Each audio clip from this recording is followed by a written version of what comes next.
Nice. Kia ora. Yeah, so that's fine. And in terms of, yeah, hapu means to be pregnant. It means the subtribe, swelling with life. And if that's where the life is, then that's where life-altering decisions are made, those kinds of thinking. And so that relationship that we have within a hapu or a subtribe or an extended community group, however it is that you connect and relate to those most closest, I guess for others, is really a kinship relationship, which I know will have been talked about a lot in these sunset assemblies, and hopefully as we go into the evening here. And there's something about that kinship that I think is really important to focus on at the moment, because part of our experience in these last conquering, dominating times where our people have been oppressed is a disconnection from each other and a disconnection from the land. And as we become disconnected, here, the experiments here, the experience, I guess, is we've become so disconnected from the land that we've forgotten that we're kin with the land. And we become distracted with the colonial setting or the capitalist setting, really, of being a consumer, or your self-identity inwards just with that one person or this nuclear family. And that disconnection just echoes out into how we relate to each other in a community, and then as a legal system, and as a nation and countries, and then of course how we relate out into the world. Our foreign policy is really individualized. Why is it that we face the most epic crisis humanity's ever come across, and we cannot build the connection in order to create some sort of change is missing? I feel like that's the biggest part. And so in returning to my home and in sharing with you about the landscape that I'm from, I'm trying to, in my own practice, connect myself and welcome you into this connection, so that our kōrero, or our conversation, can be maybe enriching and more connected and tie us together. Yeah.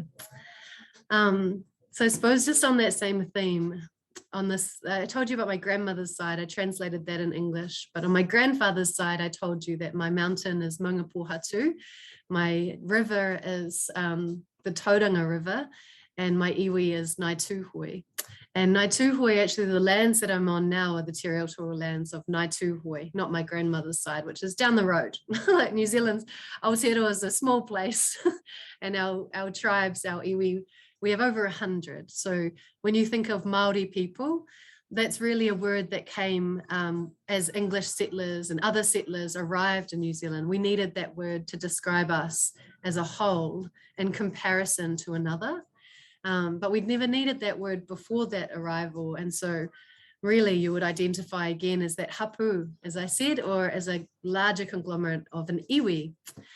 And so iwi is Naituhoi, and these are the territorial lands of Naituhoi. And the word iwi comes from ko iwi, which means bones. So we have hapu, which is pregnant and subtribe, and then you have bones for ko iwi, which is a larger grouping, more political kind of grouping, you know, where you know that you've got the same ancestry, but it's further out. And then the word for land is whenua, which is the same word as placenta. So your placenta, your hapu, your pregnant, and your bones. You can see that our language helps us continue that sense of connection to each other. And in Tūhoe, we have a really important word called mate mate aone. And mate mate aone, mate means to die. Mate means to die. So if you mate mate, mate mate, mate mate aone. One is the dirt or the sand, the soil. So to die, when I die, I return to the soil. Or when I die, I return to the soil, or one day I will be soil. It's this, but the feeling of mate mate aone and how you would use to describe it is actually also to extend it to the people around you that you're most connected to. So your hapu, your iwi, your sub-tribe, your tribe, and to the land that you belong. And so that's this word is like a sense of belonging and home, even though that when I will die, I return to soil, the sentiment is, I belong here, I'm from here, these lands feed me, I will one day feed it. That's because that's the cycle that I remember. And not only when I say I really mean we, again, that connection, because we can use that word to describe like homesickness. Like it doesn't describe homesickness. You wouldn't use that word, but that feeling when you feel homesick and you're yearning for your land and your family, that's a sense that's related to this feeling of mate mate aone, like a urge to be home and connected. Yeah, so those are some really important words, I guess, just I wanted to share with the circle and to start us off as we have our cup of tea. And just, yeah, cheers. Yeah, and introduce you to the space that you're in. So I guess like I know I'm just me here today. I had a friend, Kathy, who was going to join us, and she's an environmental warrior. She's a professor of law at Victoria University, and she was my professor when I was learning law earlier last decade, I guess. Yeah, and yeah, she's a very good friend of mine, but she was very busy this week in the Environment Court protecting, I think, water sources. So I said, no, you rest on your Saturday and I'll see if these guys don't mind just sharing a little bit with me in the circle. So from here on, I want to welcome like any dialogue as well. Now I feel like we've done what I would call like a whakatau, which is to settle in a place. And if we've got our cup of tea, then that means we're in a comfortable space. Usually in my culture, we would hongi if you were here. And so the hongi is when you touch, usually like the forehead and the nose, and you close your eyes and you touch like that. And you take a breath in and then you part. Yeah. And this is a sharing of breath that actually connects back to one of our creation stories. And it's a creation story for Māori people generally. So it's common throughout lots of different iwi. And what it is about the creation of the first woman. And she was fashioned out of a red clay at a place called Kurawaka, which is actually where the menstrual blood of Papatuanuku, our earth mother, came from. So blood, I know in this sort of colonial world is something that's kind of looked at as like a polluting thing, or it's called a period, or you know, we've got a certain language for it that really diminishes the power of that monthly tribute. And again, it's a connection to Papatuanuku, and I'm sharing a lot of thoughts from a friend, Nahuia Murphy, who's done a lot of study on pre-colonial concepts of women, wahine, and our connection with our bodies. And a lot of her work was to uncover stories about our bodies, because part of world domination and colonization, whatever you want to call it, is to replace the balance that's in a community, to attack the wairua. This is what happened here, so it might be different otherwise. But I think if you really want to colonize a place, the first thing you do is you attack the spirit of the people that's there. And we call that the wairua, because that for us is how we connect with everything, with the sense of our, the connection with the earth. So I believe that my wairua is on the outside of my body, and that when I go to the ocean, that I have an interaction, I can sense that feeling. Not all Māori believe this. This is just me talking, yeah. So anyway, the strength about the wairua then, if it's disrupted and replaced with another god by missionaries who were the first to arrive here and start speaking, learning our language, speaking with us, it makes us unstable because now our connection with the surrounding land has been disrupted. And the second thing is to attack the womb, so the whare tangata, which is the woman, so the source of life from where we come from. And it's not to say that in our culture women, you know, that there's this hierarchy. I think that's something that's been brought here. There was a balance of roles that were shared out. And so wahine, women, were really seen as the portal between realms, the portal between the spiritual realm, where the child is before conception, into the womb, to then be born into a physical realm. And so that portal of life, of flow, is like essential to the role of the woman in this physical world. She helps open, she brings life, so she helps welcome to a place. We have a practice of karanga, where if you go to one of our ancestral sites, if there's a formal welcome, you'll have a woman calling to you, and that's connected. So she's welcoming you, connecting you in. And then the woman also symbolizes in our culture the end of life. So we have Hine Nui Te Po, who is the goddess of death. And Hine Nui Te Po, she welcomes everybody back from the physical realm back to this other realm that we might go to. Yeah, so that all of those stories that I've just shared, all these little parts, all connect with our physical body and then the spiritual side, and then into our connection with the land and our stories and everything. So yeah, kia ora, welcome. It's nice to have this sharing circle. Yeah, so I suppose that's kind of a nice place to maybe pause for a little bit. And I wonder if anyone's got any. Kia ora, Bo. You look like you're out on the land, my friend. Yeah. Yeah, I probably shouldn't. This is a bit early, but this is the sunset theme. Kia ora in Aotearoa. Kia ora. Kia ora. Well, I've just been yarning. I've just been sharing as we flow. We're having a cup of tea, Bo, if you wanted to get a cup of tea. Very cool. Yeah, so I just welcome anyone if you wanted to stop and pause on anything. I think that's part of this dialogue. Otherwise, I'll just keep going. Yeah.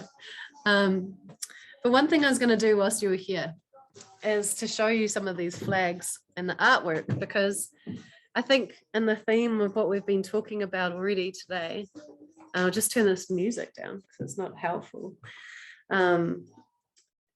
is expression.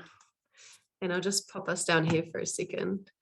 So when we were talking about the sort of some really basic things about Māori culture, where we have the whānau, the family, the hapu, and the iwi, a lot of those things are language based, and so how we express ourselves. And so when we were punished for speaking our language and it was drawn out of us, then our connection again was disrupted. So you have that disruption at the spiritual level, disruption at the balance between men and women. And now you have a disruption of language and expression, because without our language, how do we connect to the land around us? The land is where our language comes from.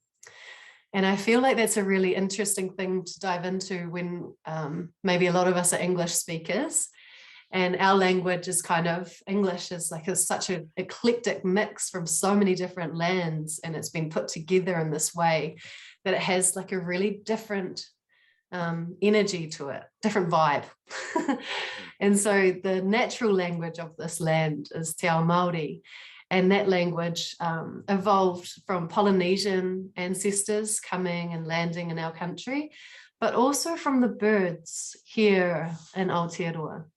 And so there's an ancient language that was here that was really the same language as the birds, the whistles, the short sounds, the clicks, those other sounds.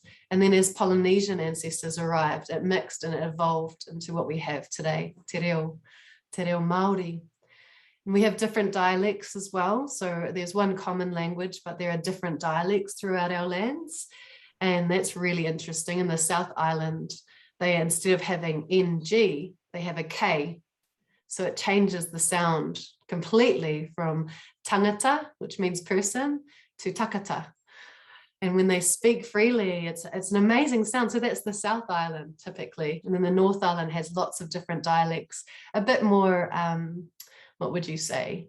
Like distinct, you'd have to train your ear to start, and you'd be able to start identifying where people are from, but definitely strong enough for us. So one example of how the land influences our language is the term rako, which is our word for tree.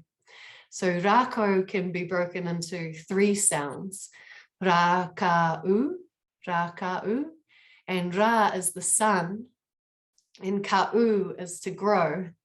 And so rako is actually talking about from the sun we grow. So that word, is just like photosynthesis, it's like a description of an activity. It's a description of an action that happens. And so you can see how the language observed the land and came up with the expression of it. Yeah, awesome. Do you want to take a moment's breath? Yeah, sure, totally. That was just an offer of kind of just pausing for a second. It's incredibly rich what's coming through, and I just wanted to kind of, wow. Thank you, Justin. Yeah. And I guess I'm just kind of going back to, I don't know, Colombia and Peru and kind of the sessions that have gone before, and kind of trying to just kind of tie in and remembering. So Marisol Garcia in Peru was saying, she's saying, watersheds do not have voices, but they are alive. We have the voices to defend them. We're not just defending them for us. And I just wondered whether that echoes, that kind of, that sense. I mean, it seems to me to echo with what you've been, with everything, just that sense of the livingness, but also then she seemed to be saying that I didn't feel like she was saying humans had to do that alone, but that humans have a task in that, to be defending and supporting and enabling in relation to their own kin. So it's defending from other humans in her story there. And the other thing that came through really strongly there was around dreams. So maybe that was Colombia. Sorry, I'm a bit woozy. It's early morning over there. Just the importance of dreams in the process. I just wonder whether. So I had 2 questions there. Was around watersheds and rivers and what you've talked about earlier around that. Just the livingness of that and what that means, and what's the relationship then with river. I mean, you've already touched on lots of this, but I just wonder, I'm giving you a pause. No, that's fine. Yeah, I appreciate it. And an insight into, no, that resonates a lot. Especially with this idea that we're part of that voice and that expression of the river and the watersheds. And it makes me think, like, I know at the moment humans, we feel like a bit of a scourge on the earth. The earth has been here for millennia. She has been here for a very, very long time, and we've been here for such a short amount of time. And in that time, in our arrogance, we have taken and taken and taken and not given back. And we can be a debated, when I say we have done that, we can debate who's we. But as humans, as generally, it's about managing us. And so I've heard this idea like, oh, the earth will be better off without us. And that actually makes me feel really sad, because I think, and this is, what I'm picking up from you, Justin, is like, she loves us, we're her children. And that's something that is a really important part of that connection. And that I think when you say talking on behalf of the waterways, we are the children of the earth. We've been born here of her, like, even if you look at Western science perspective of the earth starting as a rock and then fungi developing and that creating soil, and then you have the flora evolving and that creating food and life for more diverse living, like life. So fauna develop, and then there's animals everywhere, and now humans come along. And we really, in our culture, we say we're the youngest child, that when we look at the trees and the birds, they're our older siblings. So we're kind of like this little kid that's just come on, and we've got so much agency. It's sometimes I wonder about that, like, did she create us and we evolved in this way that, you know, we evolved with soft skin. I think Tyson Yunkaporta Porter talks about this. Like, we're not these hard animals. We've got soft skin. We've got really delicate parts of our bodies. There's something about us that's actually needs a lot of nurturing and protection. Yet we're so strong in our agency and how we can think and be in the world and what we can create. I mean, looking around even this room, like paper. I mean, you sit and think about really normal things, and we've created these things, and, you know, it's remarkable. And yet there's this side of us, and it's really, I just see it, the problem is that disconnection, where it's taken on this hierarchy of domination and said, oh, humans at the top, yeah, we're the big dogs now. We get to make the call. And I think that's where this agency has gone, and the kid has run off with this power and forgotten its ancestry back to the land and back to the trees and the birds and everything. And I think without that connection, we're ill. It's like an illness. It's a disconnection. And so we, you know, what did anyone mention wetiko maybe today? That's a really important word for that. That's used often in North America, wetiko. It's a lot written. Yeah, it's new to me too. I haven't heard of our own word for that. Yeah, wetiko. And they describe it as like a virus, you know, this sort of disconnection has blinded us to our impact and our place in the web of life.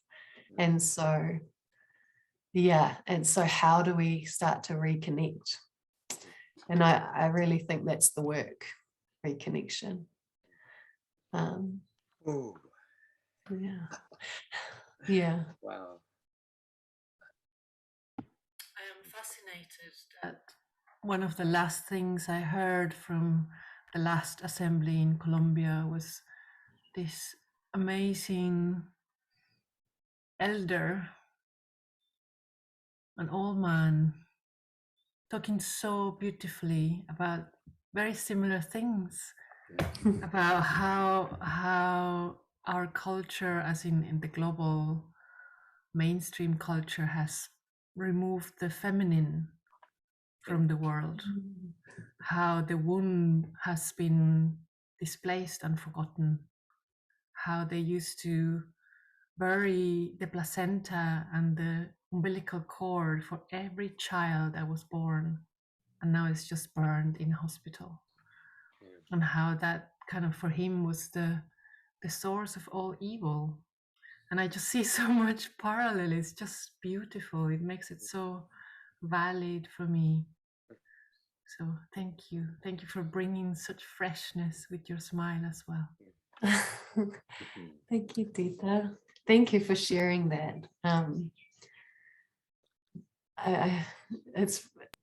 It's like these patterns start to emerge, and maybe it's because people are having their voice back. So these sort of circles, we get to share our voice all of a sudden, and that's part of our oppression, right? When you're oppressed, you don't get a voice. And women around the world, no matter what color your skin, have been oppressed, and the voice of women has been silenced for centuries. And I think that's a really important part of this global movement, is that women are in leadership. In many countries, we have Jacinda Ardern, who you guys probably heard of. She's got a big smile. You know, our top judge in New Zealand, in Aotearoa, is a woman. Our Governor General is now newly appointed, a Māori woman. Our Minister for Foreign Policy is a Māori woman, and she wears a moko kauwai, which is our tribal markings on the chin. You'll see those. And that's, I mean, all of those appointments, they mean something. There's something's happening. And I see it around the world. I think there's some reports about the countries with that leadership had really good responses to COVID more readily. So what is it about that feminine energy? Because it's not just a Maori thing or a, you know, Colombian thing, it's a global thing. And I suppose it flicks me to my legal training a little bit, where when I understand this Western legal system, that probably impacts all of our lives, because the international law is also a Western legal system, right? And law is not, you know, I think we talked about this, Justin, last time we talked, we're like, what is law? And I just going to make this point before I can go on that track, but law is not like a big book or a courtroom or a wig, you know, on a judge, or a gavel, or a police force, you know. That's maybe what images conjure up when we think of what is law, those sort of things. That's just one expression of a legal system, of creating rules, regulation, and enforcing them. But law, if you step back from that example or expression of it, which is a really effective way of doing the thing, law is actually about relationships. Again, how we relate to each other. So I'm going to relate to you as a judge to a criminal or whatever, how we relate to each other, or as a politician to a citizen, how we relate to the land. So the land is property. And we talked about this last time, Justin and Eva and Bo. The land is property and I'm an owner. That's my relationship. I'm a property owner. I have property rights. I have rights over this land. It's mine. And how we relate to our history as well. So decisions that are made, that are passed down, that impact future generations. Whereas in my tradition and our legal systems here in Aotearoa, and often maybe dismissed as customs, you know, customary practice, or sometimes Indigenous legal systems can be misdescribed as aloari law instead of, or custom. But I just say, no, it's LAW, because it's how we relate to each other and how we relate to the land. So instead of owner to property, it's again child to mother. And so if the earth is my mother, this house that I welcome you to is my mother, I recognize her as being ancient and nurturing and nourishing, and I'm her child. She provides me places to be.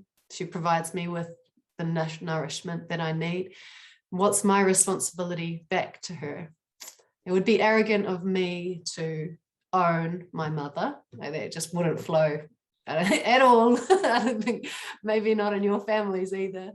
And so, yeah, so being a child to mother and relating in that way is about responsibility and reciprocity and gratefulness.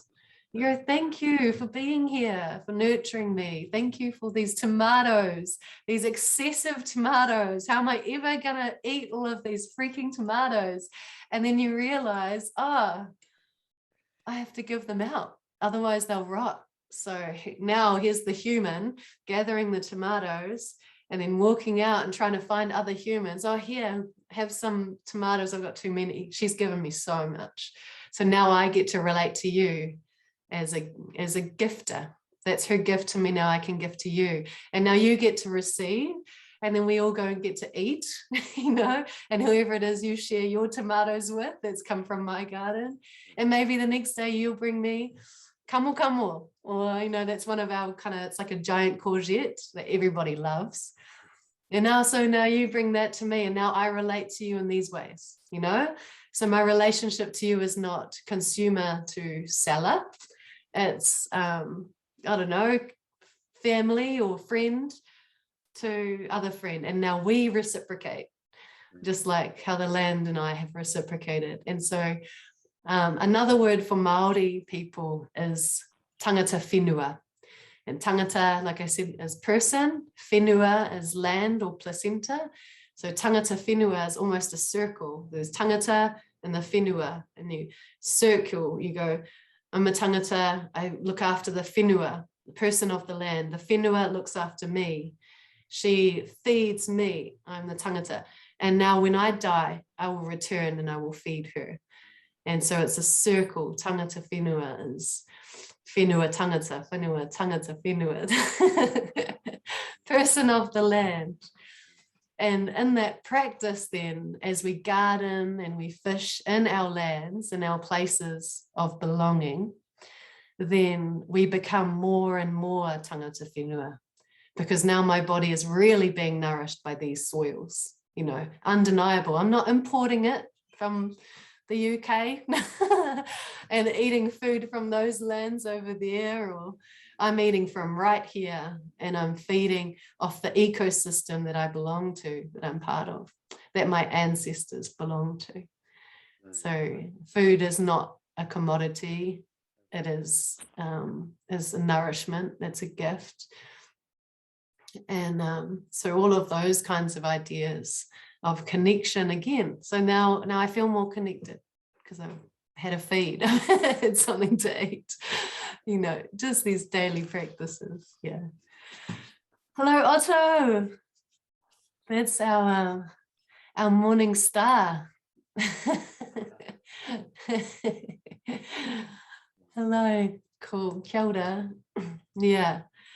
So no, has anyone got any whakaaro or any thoughts about that? I mean, welcome to jump in. I've slowed down now. I got really excited at the start and now I've settled down a little bit. Yeah. You want to pass it round? Shall we see if people have anything they want to throw I in? love that. Yeah, thank you. I mean, I guess I always do, so I'm not gonna hog it, but just, I mean, I guess when I heard you saying, like, you know, eating from right here, and I am the land from that, due to that just seemed to echo for me with a lot of what you have said and felt around land and eating from where you are, and just that kind of, and I guess the bioregional stuff is stuff that's being kind of recovered here. Just that kind of sense, oh, hang on a minute, what are the contours of where I am? They're not the contours of the kind of the state or whatever else. They're the contours of, well, what is this land and what do we care for? And we had this great kind of visioning recently in here where I live, community one, where we were taken through kind of like go forward several decades and just imagine how this would be if things were well. And I found that where I live, which is in a city, was emptied out of people. It was like it had about a fifth of the number of people that were here. It was because the land was actually the land in the city. It was like suddenly the land was surfacing, and just was a sense of, well, what can be fed from here? So who can live here? And actually the rest of Scotland is like, so there's only 400 people own half the land. So it's like, there's plenty of land for everybody actually, because it's just all being kind of held and grabbed by some people. So just that sense of really, if you're going to eat from the land from where you are, then actually the numbers that you are and where you are is very, very different. There's a whole politics to it that's huge. And that's just, yeah, that was one bit that there was lots else, but I'll pass on to you, Vasta, if you wanted to. Cool, kia ora, Justin. I was just thinking about tomatoes because I'm from South Africa and living in Denmark now. And this is one of the things that makes me truly, truly sad, is that tomatoes here, except for a very brief time in summer, don't taste like anything.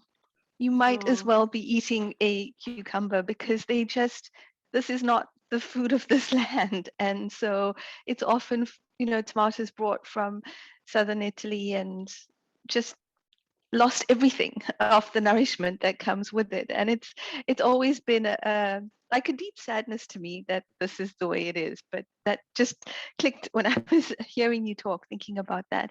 But the other thing I wanted to reflect on is when you talked about the relationships both between people and also with the land, what is really, for me, what feels like it's running through that is the idea of care and just how we understand our relationships as relationships of care, which a lot of modern life is and especially like the capitalist system is chosen to undermine, and that we don't value it the same way. But I just think returning to that idea of care of each other, of the land, as being something so important, and that we have to flip the system around in a way from what it is right now. Yeah, that was just my reflections that came up. Yeah. Oh, I really love that, Vasna. It's totally it, care. And it that word does keep popping up. We have our word as kaitiakitanga. Kaitiaki. Tiaki means to care. Tiaki. Kaitiaki makes it a person, so a carer. And kaitiakitanga is like the action of caring, and the noun of caring. It's like a value, actually.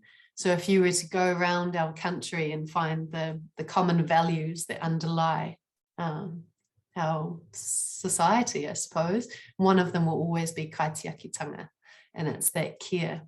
And I guess what I love about your identifying that is that that's like the part, and I'll always bring it back to law, because I feel like that's what allowed for the colonial system to settle on our country and take and disconnect us. And so I'm really interested in how do you use that same system, or uplifting our own systems, which are based on values. So another aspect to law is, yes, relationship, and then the other side is values. So care is a really important part of our Indigenous legal system.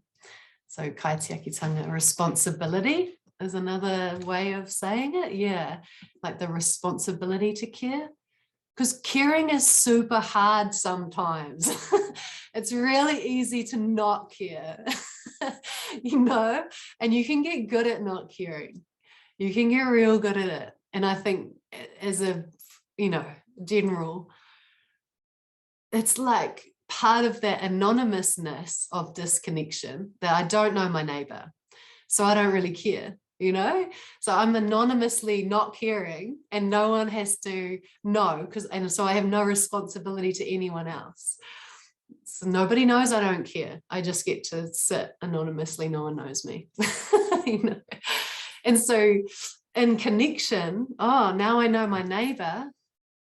I know that he's not well, and and he knows that I'm here and that I'm well. We know that about each other because we've spent time together. We've been allowed to spend time together because I don't have to sell all of my time in order to survive. I can actually spend my time, I can connect. And so now I have a responsibility, because I'm not anonymous to him. He knows who I am, and I feel connected, and I do care. And so now I can exercise this. And that responsibility is not that sense of like obligation imposed on you by something. Yeah, it's almost something that comes from within you because of your relationship with someone. And that's another angle to that law thing of enforcement of law. You got police, army, whatever, and you get to enforce and oppress in that way. And then voluntarily understanding the values that help you to relate, help you to be part of a society. No one's telling me, go visit your uncle next door, or whatever. Or maybe, your mum or your auntie. But that's better than the cops coming over and being like, hey, like, I heard you didn't do this and that, and they're anonymous to me. Like, why would I feel any responsibility to them? I don't know. I feel like I'm rambling a little bit, but that's what I'm sort of picking up, is those kinds of aspects. I think, yeah, really important to echo them through the system. Like, they're patterns. They're just patterns of, I guess, psychology. But yeah, so I'm thinking like personally, so I've been home living in this whare for 4 years, this house. But before that, I was in Auckland, which is New Zealand's biggest city, 1 million entire people, you guys, big city, big town, big smoke. And and so you know, up there, it was easy to be anonymous. And I was working in a corporate law job, guys. I was rocking around. I didn't wear heels. That was never my thing. But lots of people around me were wearing heels. And I got in trouble once for wearing bare feet and standing up at my desk and walking to the little kitchenette on the same floor to make my cup of tea for the afternoon. And I was like, he was told me I looked unprofessional. I was like, oh my God, there's no clients around, buddy. Like, this is just yeah. And I remember thinking, like, that's actually a bit of a clash on my culture. Like, these little it's like a micro thing, you know, maybe it didn't matter to some people, but what are you telling me? Like, you have looked at my physical body and now you want me to put shoes on so that you feel that I know that this is, you know, like, what is that relationship right there? There's that responsibility. And so there's that same pattern echoing in another space. And you can know, oh, those value systems are clashing again. So how do you react and how do you be? And maybe that's where a lot of us are trapped. We're kind of trapped in these spaces where it's very difficult to have agency or time, very difficult to choose to connect. So very difficult to feel care and responsibility. So it's easier just to chug along, not caring and disconnected. Yeah. Justin. Oh, Pastor. Okay. Yeah, I mean, there's just so much. So I'm partly pausing just to pause you because it's so much. It's so rich. So it's just like partly that. And there's just that something about learning not to care. That bit that seems to echo that kind of be professional. You know, there's something about putting a boundary up and a cutting through us, and then we cross over into the kind of private realm where yes, you do care and you do show affection for those who are within this light circle, and then out there you don't. I just notice how people who have wealth here just can be very nice to people around them who are close in, and then bring a real professionalness, that's by which I mean a kind of viciousness to how they relate to others outside of that. So there's some line, and we were talking, I think it was yesterday, was about how can you be your full self, including your work self? So you're not being your full self over here, and then you step into what, you know, it's like how to be your full self with all of it. So often I think here the wholeness is experienced in some spaces. People go on holiday, they experience themselves relaxing and being more friendly and fully human or whatever else. They kind of move into that work mode and they're into, you know, all that kind of competition and stuff. So it's just how to be the full self. But the bit that was really resonating was that what is it that makes us not care? What makes us, you know, when you were saying that about, because a friend of mine was in tears yesterday. He was just in tears because it's been raining a lot in Scotland. It's just been pouring and pouring and pouring after kind of it being so dry. It's now pouring and there was flooding everywhere and bridges getting washed away. And he was driving and down the A9, which is like the worst road in Scotland for accidents, and just went past where somebody clearly smashed into each other. The car was upside down and the whole thing was like, oh. He was driving with his son and he carried on. His son was saying, stop.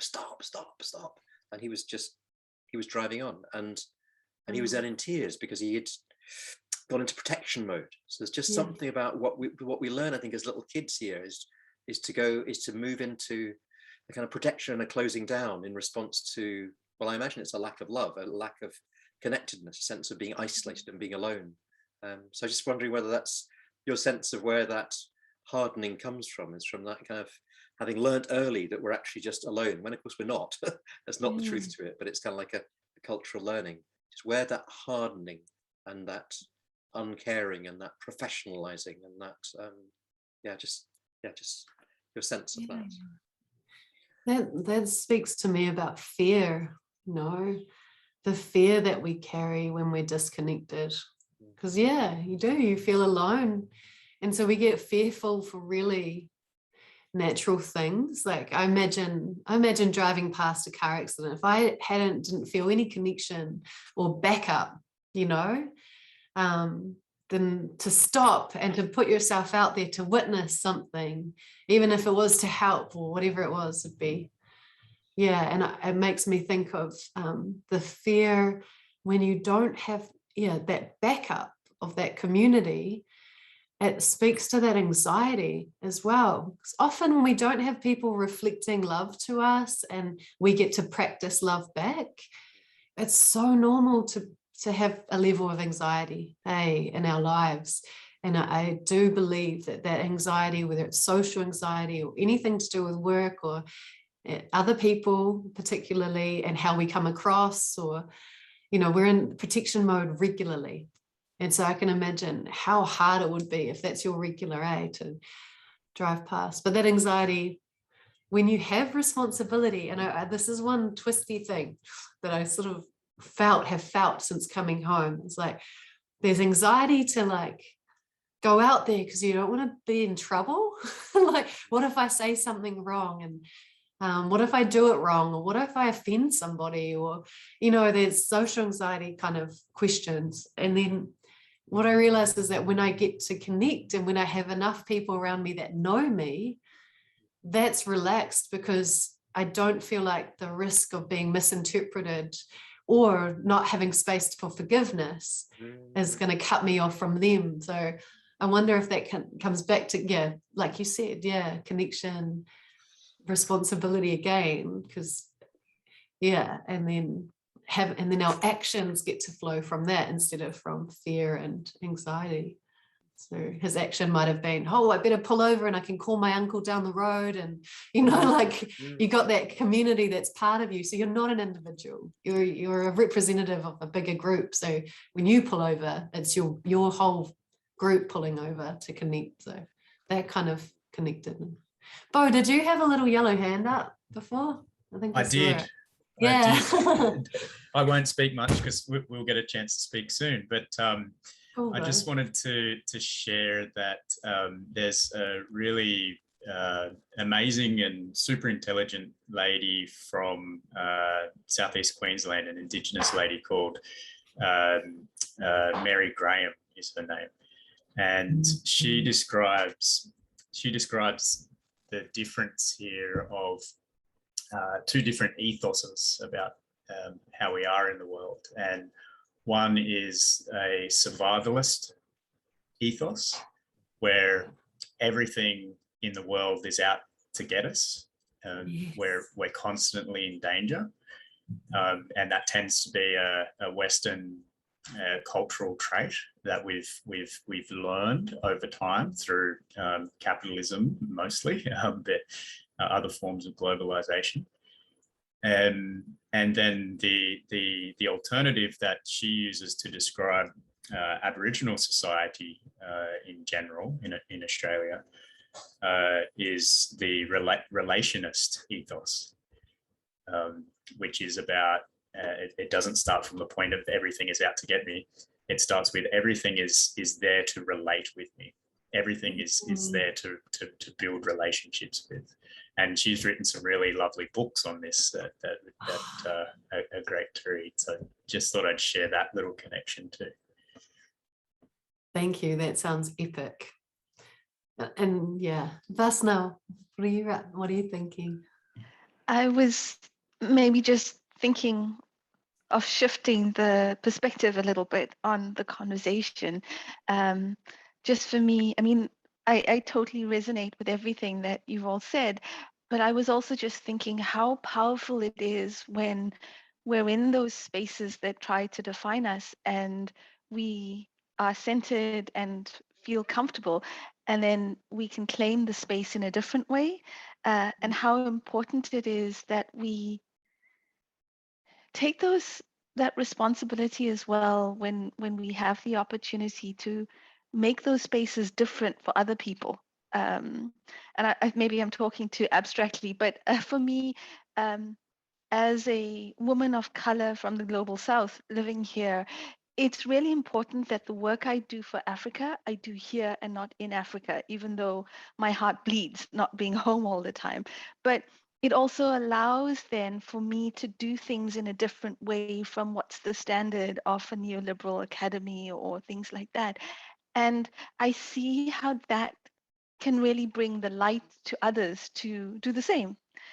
So I was just thinking about how we also shift those spaces and how we take that power to do that, because it is also then opening up the power for other people to do the same. Yeah. Yeah, I love that. There's a lot of courage in that too. Hey, 'cause it's easy to just, you know, like when that guy said that to me, oh, you got no shoes on, it's gross. I think he said it was gross. Like, you know, and just like, yeah, and he was like half joking, but he's a partner at the law firm, right? And he had power, his power in that hierarchical structure. And so he was half joking, but half serious. He wanted me to wear my shoes. And it's very difficult in that space to kind of push back. You could joke back, you know, but to like, and in more serious, I guess, situations, we say you're actually debating something and you're trying to bring something from another, not just another perspective, but from another world, because we're not in a universe. This is a pluriverse. There are so many different ways to see the world. And often what happens is because of globalization and like this and colonization and all these things that have happened. And I mean, yeah, they've happened. So it's just naming them. It's not, sometimes those words can really trigger and defensive and blinding response. But those histories have now created what feels like a normal and a universal truth and a universal fact, you know, and an objectivity and this sort of these kinds of normals. And so whenever you introduce something different, like maybe in your situation, Vasna, in Denmark, you're trying to say, oh, actually, it's this way though. You're coming at it as like, here's normal and here's my alternative. And now I have to push this uphill because you already think it's so normal. So you might say, oh, that's quaint. Well, that's nice, you know, but actually listen, you know, it's like, how do you talk across these worlds where this one's got so much power? And so that courage that you have to speak on behalf of your place and a new place in order to represent and give expression to your values, your beliefs, your relationships, you know, is kind of that practice of, it's language again, I guess, because just like I was hesitating with that word colonisation, and I think this circle is fine, but I've had a recent circle that I was in, I used it and I saw everybody flick off, and I felt my influence, I guess, in that space just diminish completely. And all of a sudden I was maybe a radical or something, you know, like that's how I felt marginalized. And it's the same sort of pattern when you're in a workplace and you get put in a box, oh, angry brown chick, you know, you're like, fuck, like, no, I'm trying to share with you something that means a lot to me. And if you would listen, you would see that there's a lot more here. And rounding that off, and like we see that practiced here a lot, where and a Māori idea, because we're moving into a more post-colonial space in Aotearoa. We've still got a long way to go. But we've had these things called treaty settlements, which are acknowledgements and apologies from the Crown to Māori people. It's a political thing. And also there's some return of land and some compensation paid, usually a few $1 million. And there's a whole discussion around that and what this means to be post-settlement, is this new era that we're in here. Yeah, and so it's like this new space that we're in, where we suddenly have this opportunity, I guess, to stop fighting with the Crown all the time and start self-governing. And what I'm finding as a young person, kind of like finished my studies and now I'm entering the workforce and I get to be in this post-settlement stage. I don't have to be in the stage where literally people would say to us, oh, that's myths and legends, you know. We're in, at least we have influence now where they have to listen to the Māori voice in a Māori world. And so now there's a bit more equality at the table. And I get to step into that as a young working person, which is a really privilege, because we stand on the shoulders of so many battles and so many ancestors. But that's our work, is this language and translation of worlds to another world, and an introduction and a please see this more clearly. Can you please slow down and stop picking bits that you like and posting them into your world? You need to actually look at them in this world and understand that you might not fully understand. And maybe you're not supposed to, you know, and that should be okay. But how do we relate to each other? You know, like, how can you go from being fully no relationship, no responsibility, no care, to like learning a bit, but not imposing or taking, because, you know, it looks cool or it sounds great, looks great on Instagram, like whatever. And then to actually having relationship. And now I have care, and now I have responsibility. So now I'm an ally, or whatever language you use for people who can see and can listen and can connect. Because I don't think that this idea of Indigenous has to be reserved for, ethnically, Indigenous. And this is controversial. Like, I can see some aunties, you know, wanting to give me a smack on my hand, but I believe in this. I think all of us belong to the land, every single body, none of us came from outer space. We've all come from Earth, and we all have ancestry that has created us and brought us here. And so that knowing that, and maybe learning about that until you have your own connection to your life source, which is your land, or your hapu, you know, they're bubbling with life, where you were pregnant from. So yes, your mother, but all that she represents. And so that connection, and then being able to connect from that place.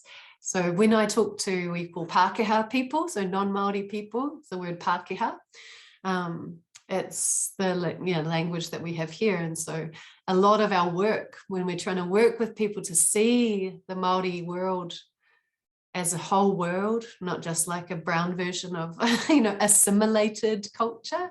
Yeah, a lot of our work is trying to invite in that sight, and the, not just the sight, but the feeling and the recognition and that care to build relationship. Yeah, super important. Kia ora, Eva. Kia ora. Good to see you. Early where you are, Eva. Yeah, I'm still quite kind of it's about 4 hours, so I'm, no, good on you. That's so cool. I'm present in body, and my mind is soon to follow, hopefully. Awesome. Well, I think that kind of, I mean, we're getting to the end of the hour, and I'm so grateful to have been able to have all this time, like, you know, with you guys, and and to share. And I'll be telling Kathy all about it, our friend who is going to be here. But yeah, I'm really interested to know now all these kind of patterns and the language and the, I guess, the themes that we've covered sound like they've actually been brought up already in totally different parts of the earth. And there's a whole week or month or years worth of talking in what you've said. Just I feel like there's kind of like, it's been a very big swollen river. It's like, like, we've got, that's what the river's doing right now. Outside my house. It's we've had days of rain, and she's huge at the moment. She's brown, so that's funny. Thanks, Justin. And I guess a feeling like there's a lot of tributaries. There's a lot of kind of streams. Like I can see David, and I'm sort of seeing him. Kind of imagining a stream coming in that connects with what you're saying, and then Dita likewise, and then people I don't know at all, like Peter and Jan, or just the different people having feelings in response and hearing in response, and just I guess I'm wanting to say that we're going to have an hour and a half, whatever, after the next session, I think, where people can then speak, because what you've said has just been so much. It's wonderful, absolutely wonderful. So I'm saying this is a celebration of a wonderful abundance, and looking forward to space to also respond. But just that last point, okay, just allow myself one thing, which is just that kind of the when things are appropriate, when it looks like you're being met and you're not, when it looks like, you know, women's rights are being recognized, but actually that's not what's happening.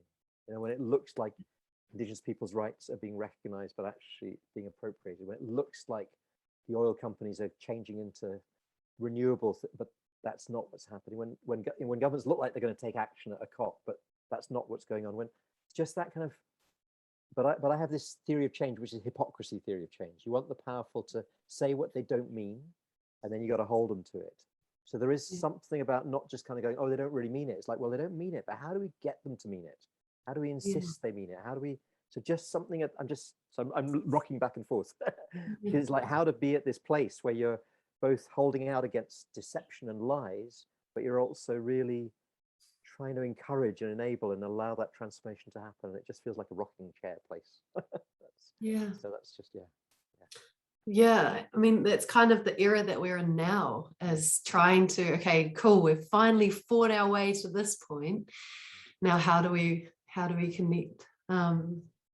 So there's that difference between performative action, you know, and authentic relationship and action.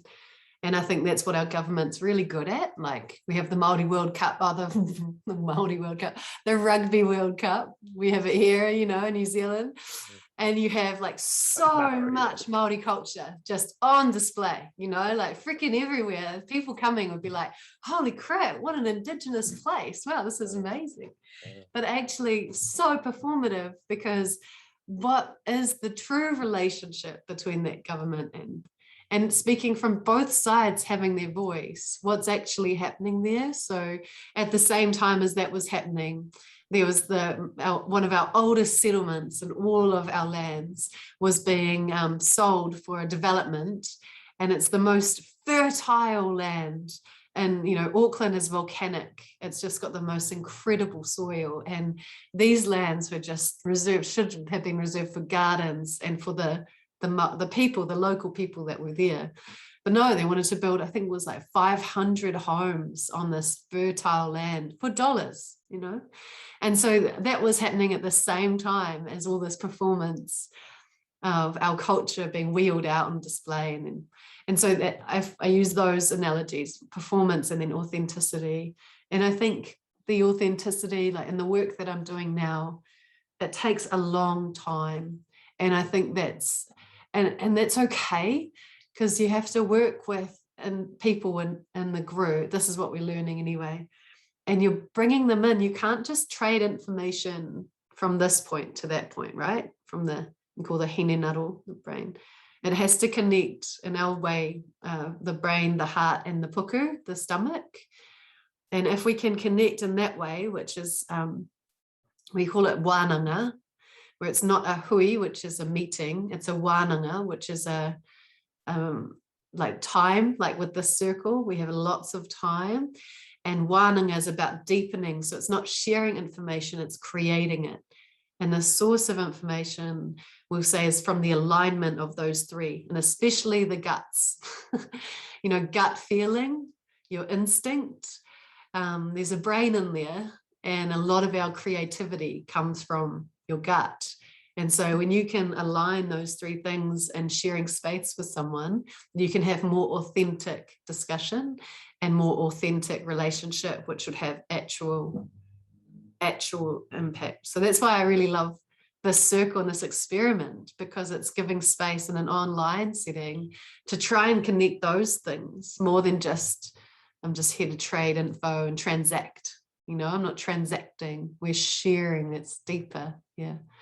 So I guess that's my sort of Picado back to you, Justin, over performance and authenticity. Yeah.